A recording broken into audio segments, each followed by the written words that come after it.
On va dire que je commence à faire mon premier match en 2008, je crois, donc avec les pros, 2008 ou 2009, je sais plus. Et le déclic, il arrive en 2011, donc c'est assez tard. Ouais. Enfin, j'ai eu de la chance que les coachs soient patients, qu'ils s'accrochent malgré mon comportement assez aléatoire, nonchalant et pas du tout respectueux des horaires et des entraînements. Mais effectivement, ouais, ça arrive assez tard où je me dis ah ouais, peut-être que je peux faire ça de ma première vie. Je suis pas du tout conscient de mon niveau.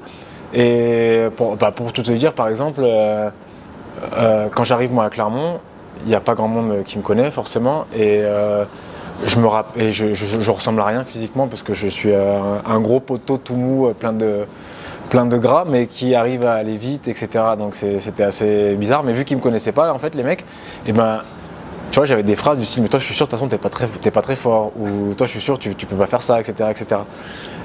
Et donc moi, en fait, bah, ça me motivait, parce que j'avais envie de dire, bah, si, mais on va voir ce soir à l'entraînement. Et donc, en fait, c'était que des petits trucs comme ça, des petits challenges, mais forcément, très vite, après, je me rendais compte que c'était facile. Mais, mais je me rendais pas plus compte que ça, et je me prenais surtout pas la tête. Je pense que j'ai réussi grâce à ça, parce que je me prenais pas du tout la tête. Je pense que sans la rigueur et le professionnalisme, à un moment donné, ça passe plus. Je pense qu'il y a énormément de joueurs qui sont talentueux et d'autres qui le sont bien moins, mais avec le travail, ils arrivent à rester plus longtemps au haut niveau ou être plus réguliers dans la performance. Donc on ne pourra jamais enlever le talent, ça c'est sûr. Il y a des mecs qui sont ultra talentueux, mais qui vont pouvoir l'être sur 1, 2, 4 matchs. Et d'autres qui vont être moins talentueux, mais qui vont être réguliers sur toute une saison, sur 3, 4 saisons. Et ça, moi, je pense que ça passe par le travail et la rigueur. Donc, heureusement qu'elle arrive au bout d'un moment pour moi. Ouais. Bah, je pense que c'est forcément la première, parce que, comme on l'a dit, je pense qu'on est plus fort sur cette finale. On a une équipe incroyable et on domine Toulon. Sauf que mine de rien, ces matchs-là, encore plus au niveau européen et encore plus en finale, se jouent à des mini-détails. Et là, on fait une erreur qui nous est fatale sur la fin alors qu'on tient le match. Et forcément, elle a un goût amer parce que je pense qu'elle nous lance sur une période,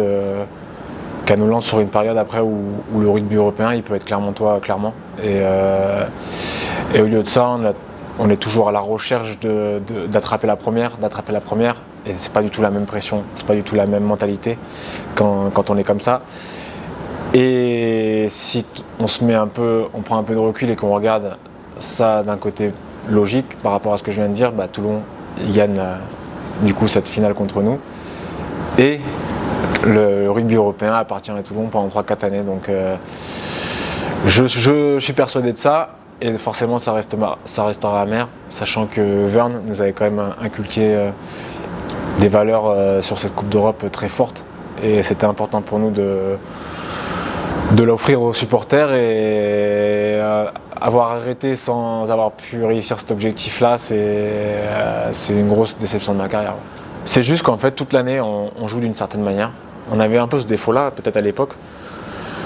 On joue d'une certaine manière, c'est-à-dire beaucoup de jeux, beaucoup de volume. On avait un 10 qui était capable d'envoyer des sautées de 30 mètres à une vitesse incroyable. On avait un 9, tout le monde le connaît. On avait des joueurs incroyables derrière. Devant, ça faisait un boulot incroyable et ça faisait peur à toute l'Europe. Donc non, on avait envie d'être comme on a été toute l'année. Sauf que voilà, il y a des fois où il faut savoir couper un peu ça et mettre le pied sur le ballon, comme on dit. Et on a rarement su le faire. Et sur ce jour-là, ça nous porte directement en défaut. Donc, voilà. Pour être honnête, c'est pas aujourd'hui qu'on va trouver des excuses, mais pour être honnête, nous on pense qu'il y a avantage, que l'arbitre signale avantage, donc qu'on ne craint rien à la jouer. Et finalement non. Donc